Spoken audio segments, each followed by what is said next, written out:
Let's see, Bill, California. You're in the Wilkow majority. Hello. Hello, Wilkow, Andrew. Thank you very much for taking my call. I've been listening to you, man. I was just wondering, do you believe in the commandment of God? What my faith is has nothing to do with how government operates. Things to do with profit and with free enterprise and with capital. Because if you profit over your brother's welfare, then you're going nowhere. You're putting money over your fellow man. Do you see what I'm saying? So what? That's not how government works. My relationship with faith in God is between me and God, not between me and you, and not between me and government. No. I agree.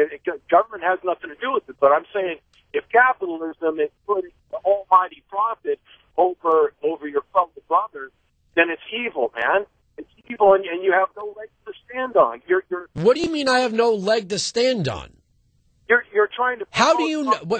If my intent is to give some of my money to charity, to make good use of my money, right? Government is not charity.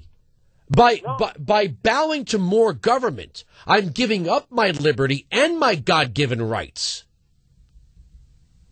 Right. No. And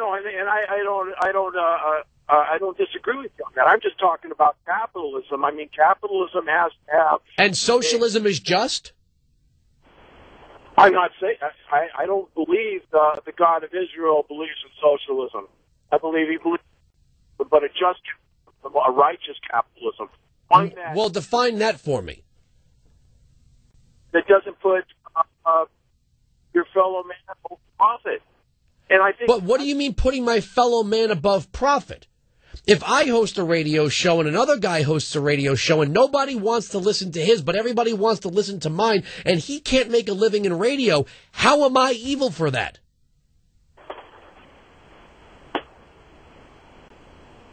How am I evil? I'm sorry, say that again? I said if I host a radio show and another guy hosts a radio show and nobody really wants to listen to his show, but lots of people want to listen to mine, and I get rich and he becomes poor because he tries to host a radio show, but nobody wants to listen to it. How does that make me evil? No, it doesn't. It doesn't. But what I'm saying is if you go in and you start with a certain amount of investment and you've got a company and you pull 6 times the amount of investment out that you started with and you're people on the street, then that's wickedness. That's putting profit over your fellow man. Wouldn't you say? I wouldn't use those words because it's funny. You can get into just about everything in society. I mean, isn't sodomy wicked? Isn't abortion wicked? You betcha. The Lord's commandments intercede in all aspects of our lives. But that's faith is something you can choose or not choose. We aren't governed by any one person's faith in this country. I totally agree. But if somebody's touting themselves to be a Christian, then hence you determine. Well, is there only one way to be a Christian? Because the last time I checked, there were a whole bunch of different churches out there. What makes your way any better than anybody else's way? Doesn't mean they're all right. The only way is out of the holy book, man. Okay, well, The God. But how does that apply to government, sir?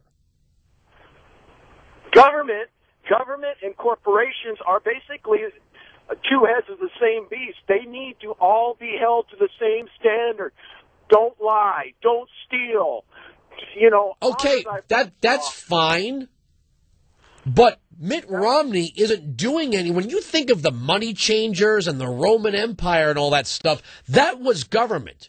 If somebody willingly invests in a company, a business, and that business is acquired, that business becomes the property of legally of the person who purchased it, sir. This isn't the king enslaving people.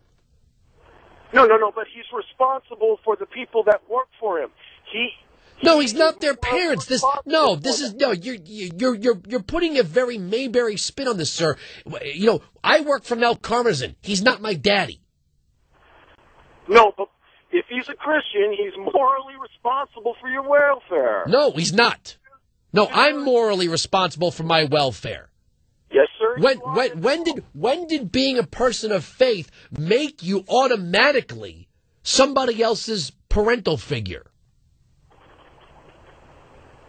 You're not a parental figure unless you're his boss and you bought the company. That's not true, sir. That's not true. That line of thinking is part of the problem. That when you work for somebody, that all of a sudden they're your mommy and your dad. Okay, so if you work for me, can I tell you what time to go to bed?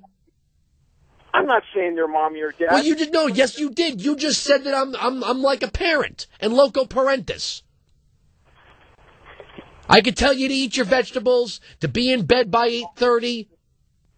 No, but... Well, no. You can't have it both ways, sir. Thank you very much for the call. You can't claim that your employer has a moral obligation to be to look after your well-being, but they have no right to tell you how to live your life well.